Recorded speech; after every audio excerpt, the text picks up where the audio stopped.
Let's make a video about water distribution for a simple project. This will be video number one, water distribution, and there'll be a playlist for that. So let's look at the project. It's small warehouses mirror with each other. We have one facing left, one facing right. So we'll just do one and then mirror everything to the other side and clean up the mess. One thing we have to make sure that we see what the viewport scale is. So we're working with 1/8 inch scale. It's important so that we stay consistent. 1/8 inch, 1/8 inch. Sometimes when we got to use somebody else's auto block because they like it, the scale is here somewhere. So let's make sure we work at 1/8. And this, we have two tabs here, first floor, second floor. This one doesn't have a second floor, so we can delete that tab. Let's clean up as we go. Go to model space and make sure that we are working in 1/8 inch. And we're not. We're working at a quarter. We're going to change that. We'll go, and some things will happen. The smart notation will change size. This changed, but the bubbles aren't smart. They didn't change size. And the difference between 1/8 and quarter inch is a factor of 2. So anything to 1/8 is twice as big as. So this stuff here, we're gonna have to make it bigger by a factor of 2. So we'll just blow it up. Use this as a reference point. We'll type 2, and now the bubbles are the right size. How we know this? Let's take one of these bubbles, go put it over there next to one of the notes, and you'll see that they're the same. Because these are drawn for 1/8 inch scale, because the viewport where we look at the notes is 1/8 inch scale viewport, regardless of what the viewport of the actual building is. Yeah, I just leave it that way. I never have to change it, and not have to worry about anything. So those are always 1/8. It keeps me straight. We're working on 1/8, so we're gonna make sure all that. The other thing we gotta clean up before we proceed is the arrows. The arrows at the arrowheads here are 5 inches in size, and so those have to get twice as big as well. So we'll make them 10 inches. So now we'll be able to see them on the paper. If we leave them at 5 inches, we're not going to be able to see them. So that's what's happened. Now, I like my stuff to be justified to the left. So I'm going to mirror this because, and I'll show you both. This is the new copy. And the original, this one's right justified. This one's left justified. This is the one I like. This is called annotative text. It's smart because it knows what scale I'm working on, and it changes its size so that it prints. If you were to measure the letters on the paper, they're always going to print at 1/8 of an inch, regardless of my scale, and that's what that is. Oh no, correction. Paper text height is 1/8. So as long as I set that straight, no matter what scale I go to, on paper it'll look the same. It's called smart because as soon as I switch this, it'll switch size. So now it's half the size. That's smart, annotative. This is annotative. These guys aren't smart and annotative. The text is. Let's talk about what we're doing then. I start very simply.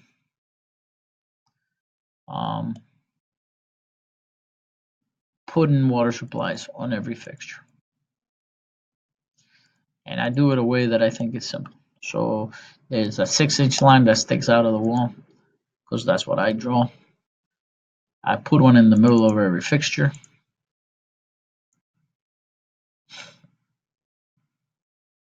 And it doesn't have to be on the wall because then I'm going to move them. And this one, I could have drawn it, or I could just copy the one I had and rotate it. So there they are. Now, because nothing really comes out of the center except the urinals, everything's either offset 6 inches or there's two hot and cold. They're 6 inches from each other. I'm going to copy all of them, however many they are, 6 inches in every direction. North, 6 to the north, 6 to the east, 6 to the south, and 6 to the west. You say, why do you do that? Well, Now I have everything I need, and I can just get rid of whatever I don't need. For the service sink, now service sink is just a fancy name for mop sink. For the service sink, we need hot and cold, so we get rid of what's in the middle, and then we push these against the wall. For the toilet, actually, we need one on the left side, 6 inches off center, and we get rid of the rest, and there it is. On this one, on the lavatory, which is just a fancy name for a bathroom sink, we just need the one on the left and the right. And the reason I copy north and south is because some of the fixtures are oriented left and right.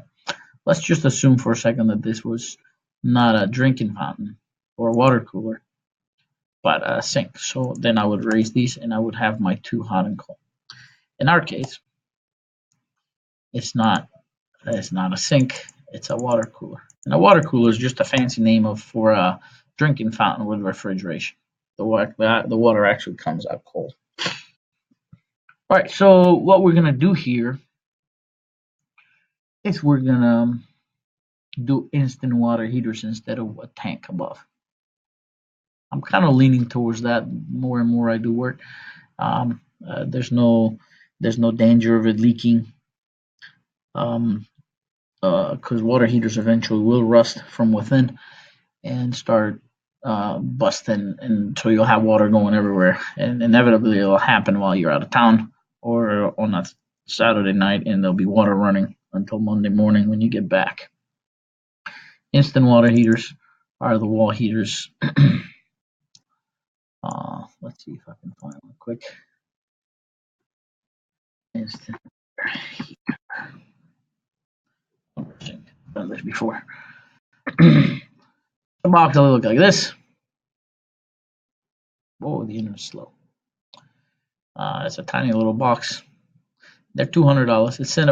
It sits under the sink. There's no tank. There's some heating elements inside here. Cold water comes in from one side, goes out the other, and you have instant hot water. And that's what they are. What they look like installed in real life, and everybody makes one. What they look like installed in real life is something like this. So cold water comes in, hot water comes out, and it just happens right there.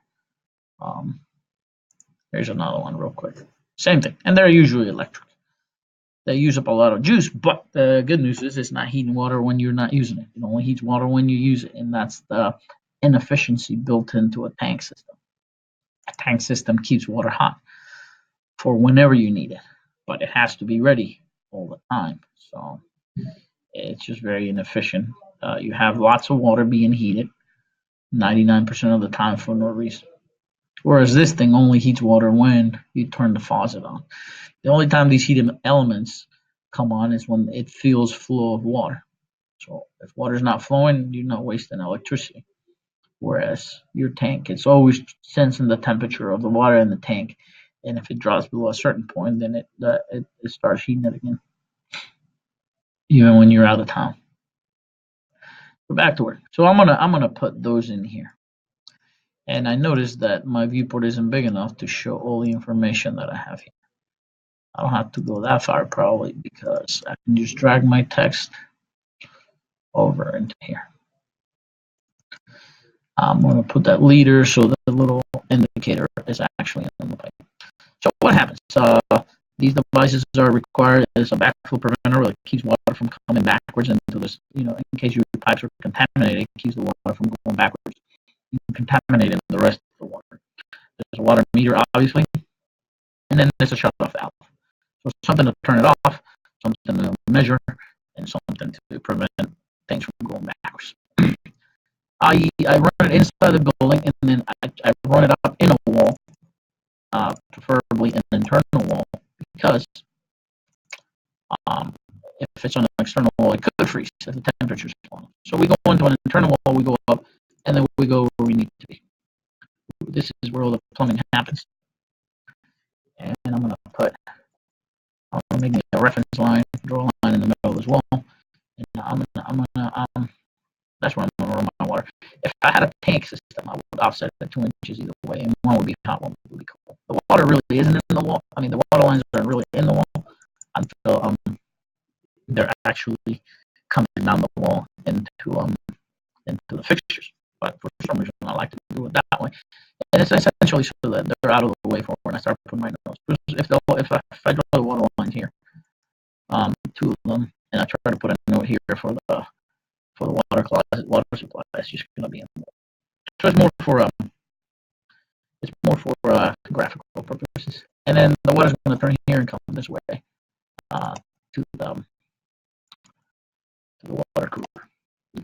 So it makes a turn. We'll make sure there's no chamfer when we're doing water line. So you can do chamfer with distance of 0, or you can do fill it with distance of 0, and it works the same. So there's the cold water. Comes into the building, goes out the wall. It's in the ceiling now, and from the ceiling it goes this way to the toilet. It goes that way and picks up the cold water for the sink, and the cold water for this servicing. So how do we do the hot water? Well, there's something called an instant water heater, which we talked about, which we didn't use in this project. So how I draw it is just basically a little box that's 12 by 6.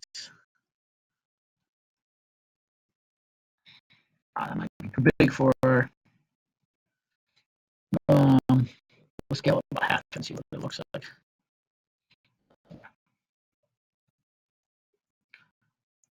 It has the same sort of symbols that a water heater does.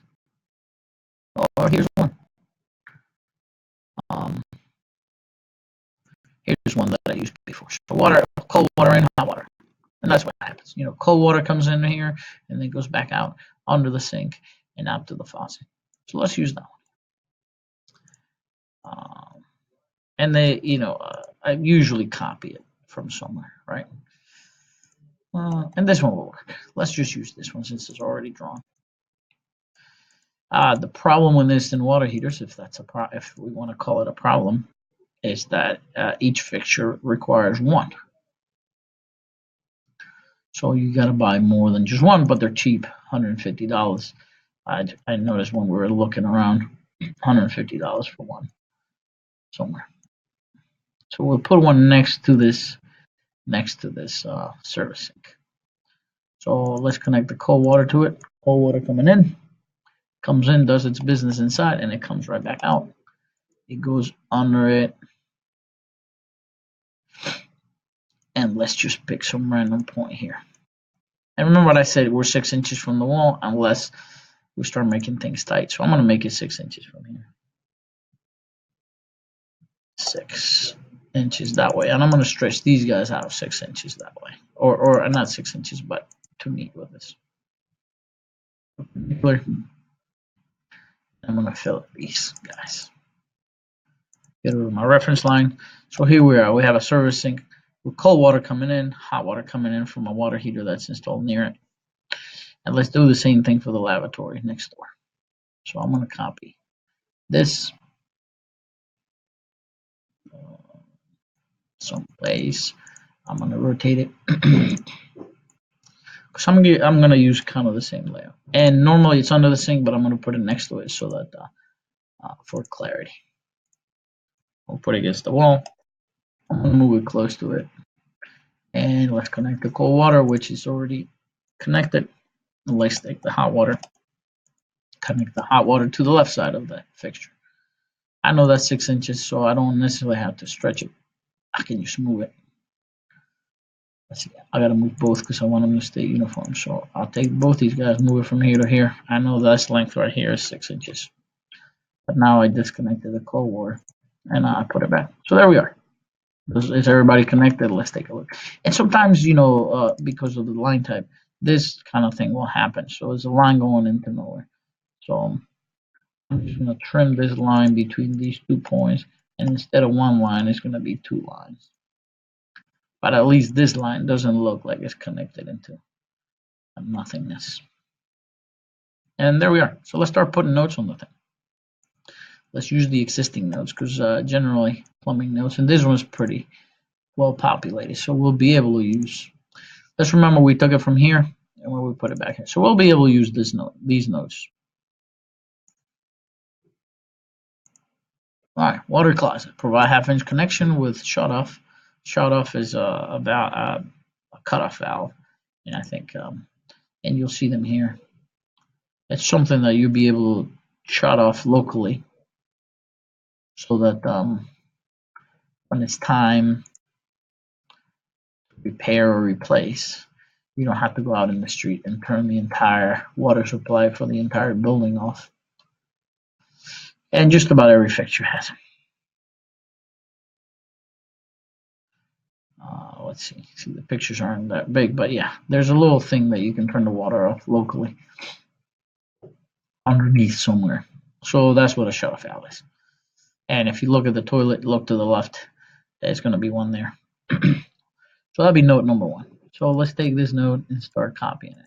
I know that the water heater is going to need a note, and that one too. I know that the servicing is going to need a note. I know that the water cooler is going to need a note, and we're talking about the toilet. So I know that that's going to need a note, and that's note number 1. I'm not going to take the point of my arrow right to it. I'm just going to take it a little bit close to it, but not on top of it. So I can tell that they're 2 different entities. That's note number 1. I bet you note number 2 is the note for the lavatory, and it is. So I'm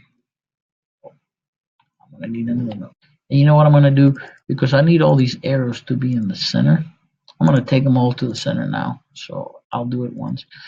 And so that, because I feel better if I know that the arrow, if it was to be extended, would be going through the center of the circle. So I don't want to attach the arrow here. I don't want to attach the arrow here. It doesn't look good to me. I attach the arrow to the center, and then I take it back to where the 2 lines intersect. And it's a lot cleaner. So I took them all to the center to save me some time, because then I would have to do it individually. Note number 2 is the lavatory. Oops, I'm not sure. Here we go. And again, this one I'm pointing in the middle between the 2 faucets. Let's call it. Okay. There. And then, of course, I gotta take this to the 2 lines intersect right there. Note number 3 is a sink. Well, we don't have a sink. A sink. When I say sink, I'm talking about like a bar sink or a kitchen sink, something like that. We do have a service sink, so let's call it what it is. Service sink. And I always do this because I don't know how to type. So I have to look at the keyboard, and I never checked whether the caps are locked or not.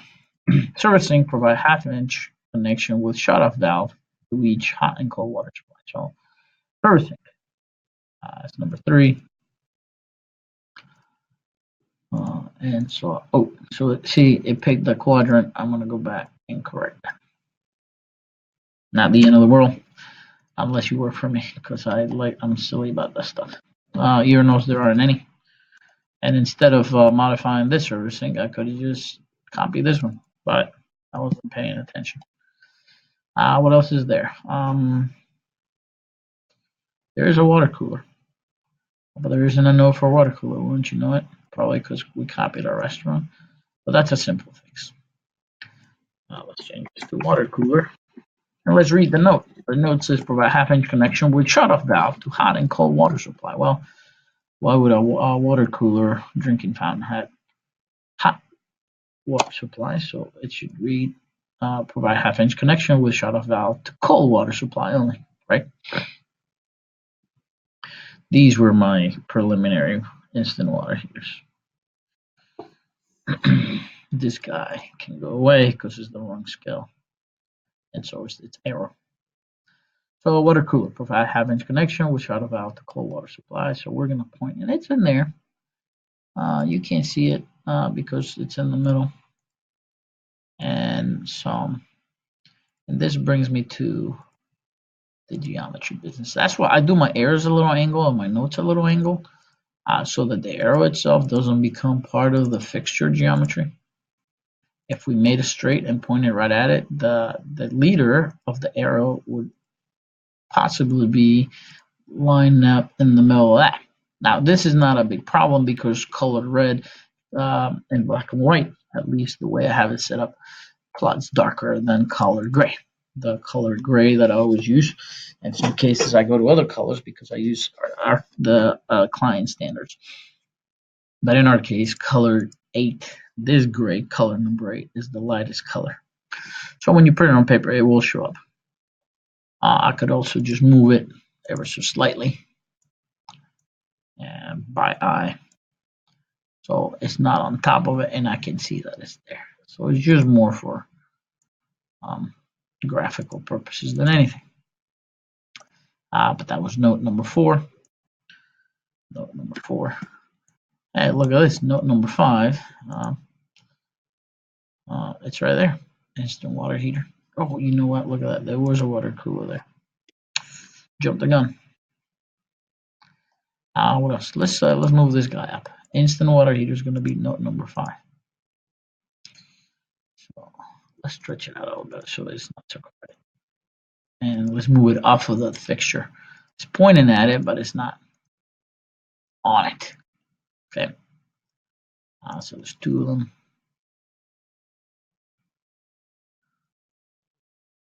Let's pull it out a little bit. I kind of want the arrow to be at least a little longer than the diameter of the circle. The length of this arrow here, I want it to be at least not smaller than the diameter of that circle. What did we say? The water heaters were note number 5. If you do more than once, more than one fixture, a window opens, and you're able to change them all at once. But it's not 3. I don't know where I got the 3 from. It should be 5. Let's push this to the side so we can see something that needs to be fixed. It's not a big deal. The distance between these lines is 36 inches. Between notes, 3 feet, 36 inches. When we start adding a second line, we add 20 inches per every additional line. So this should be 56 inches, which is 4 foot. 48 plus 8 is 56. And so if there's more notes, if there's 3 lines, we add another 20. And so that's what happens here. Because if we add a note, if we copy a note, they're going to be on top of each other. And I don't like that. So I'm going to take this number and move it down 20 inches. Each additional line, each additional paragraph line, or whatever they're called, adds up 20 inches of height to this text. What else? So those are number 5. That's it, right? So this is 6, 7, and 8. And they stay in order. So it's shut-off valve, the shut-off valve, the water meter, and the double check valve. So I'm going to erase that. And these look like they're all right. I'm going to need this, and I'll show you in a second. But I'm going to move these 3 guys up. And they're going to land perfect, right? I want those to be the last. So I'm actually going to move them down 1 click. 1 bubble. Because I want this note before them. Well, what's that note? And I put it on top of 1. And then I move it again from the same reference point to the same reference point. So what is this? Well, cold water line, up and wall with shut-off valve. So the water's coming in onto the floor, and this is what I'm talking about. So it's a cold water line going straight up inside that wall, interior wall preferably, up to above the ceiling, and up there's also going to be a shut-off valve so that we don't have, if we need to shut down the entire building, we don't have to go outside. We can do it up in the ceiling, above the ceiling. That was note number 6. And then, well, if there's a 6, this becomes 7. This becomes 8. And this becomes 9. Sizing is very simple. I'm just going to give this building 1 inch, 1 inch line. That's it. And we let those guys figure out what the size are going to be, even though we actually indicated here. The water closets get a 1/2 inch line. The lavatories get a 1/2 inch line. The servicing gets a 1/2 inch line. Even the mop sink. Oh, I'm sorry. The water cooler gets a 1/2 inch line. Other things get bigger. Might get bigger sizes. Some of the hose bibs, spigots outside get 3/4 inch. But I'm gonna stick with one. Just so that we don't to put information. We'll say it again here. The next thing we do is we gotta call out the fixtures. The toilet and the fixture schedule is gonna be P-1, and the lavatory and the fixture schedule is gonna be P-2. Then the service sink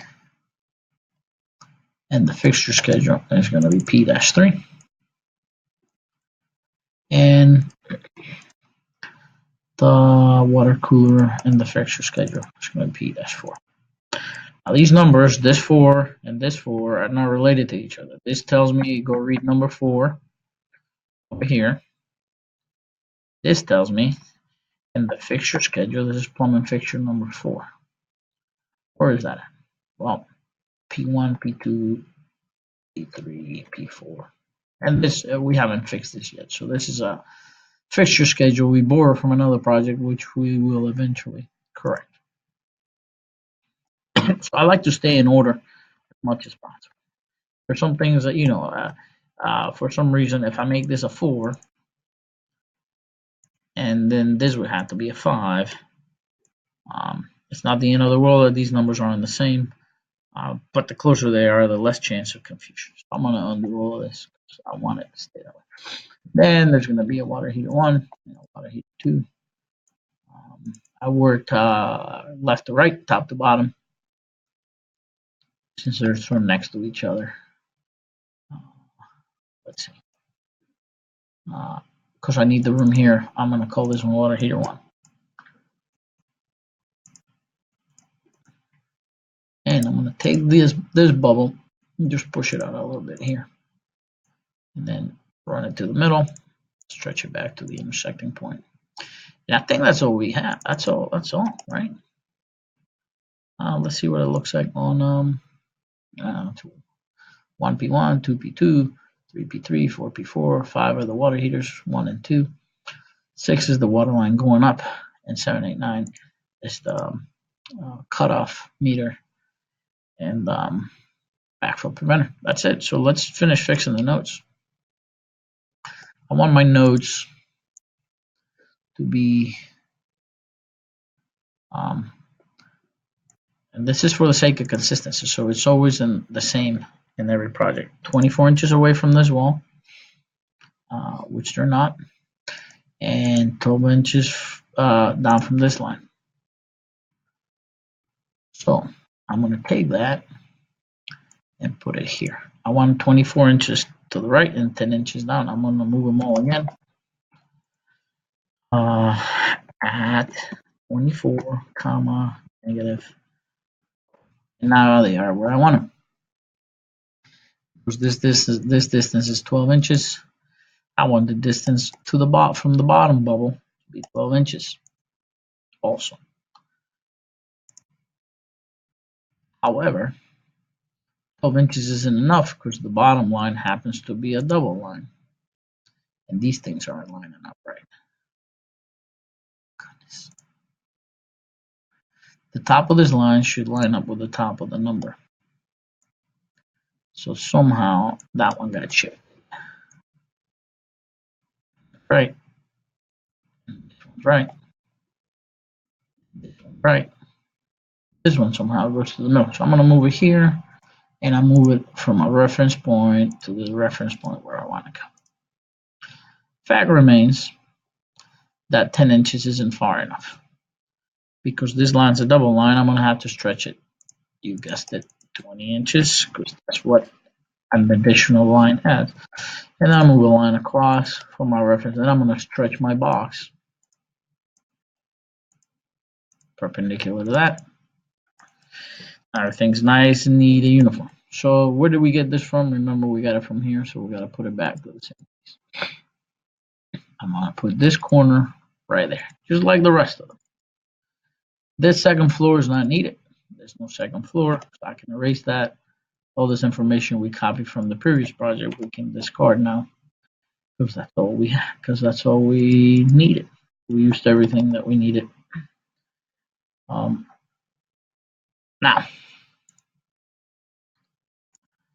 Now, we did one building, but we didn't do the other. So how do we do that? Let's mirror it. I'm going to make a couple of assumptions here, that the mirrors are symmetric, identical, they're lining up at least up and down. I'm going to take everything from here. First, I created a reference line, so I'm going to mirror all of this, about the middle of that line, and I'm going to put on it a vertical mirror straight up and down, and that's what it will look like on the other side. I click and done. Boom. We got to be careful though, because when we mirror some stuff happens. First of all, this text is no longer justified to the left, so I'll mirror it again, and it becomes justified to the left. Let's walk our way in. But here's what's happening now. The hot water's on the right instead of the left, right? Simple fix. Let's go on Paperspace where there isn't that much. The other thing we noticed is our notes didn't fit anymore. Just like we had to stretch this viewport on this side, now we're going to stretch it on the other side. Other things. While I'm thinking about it, I'm going to erase that reference line. The hot water should be on this side. And the cold water should be on this side. So I'm going to do this. And then I got to put a little jumper in there that indicates that those two water lines actually don't touch. They just jump over each other. Also, I'm going to move these guys a little that way so my jumper actually fits. The jumper size is a 3-inch radius circle, so I'm going to move it like 4 inches. And this guy should go with it. So what happens here is hot water comes out of the water heater, it goes under the sink, and it connects all the way across to this side. So the jumper, I'm going to trim it. What that says is that when the water comes out, it actually doesn't touch here. It goes around it somehow, and then connects to the hot water. Well, the same thing happens here. This is the cold water line, so I'm going to stretch it to the cold water. This is the hot water line on the left. I'm going to fillet this, trim them, chamfer them, or whatever. And then I'm going to need another jumper here. That's 3 inches in radius. And I'm going to trim, again, the cold water on the right. And then out of the water heater comes the hot water. It jumps over that, goes under it, around it, whatever, and it connects to the hot water. And then we're done, right? Sometimes these shift a little bit because, again, the justification changes. But everything looks right. The other thing is, this is drawing 1, this is drawing 2. So when I start counting fixtures, I'm going to start here. So this is water heater 1, water heater 2. But these are no longer water heater 2 and 1. These are water heater 3 and water heater 4. And I got to be careful here because the number 4 is bigger than the number 1, so it might actually need to be shifted a little bit to the left. But that's it. It's done. Nodes 1 through 9, right? Let's go real quick. 1, 2, 3, 4, 5, 6, 7, 8, 9. All there. And I'm going to print this and go through it with a red pen, make corrections. But that's it. And that's how you do a simple water distribution plan.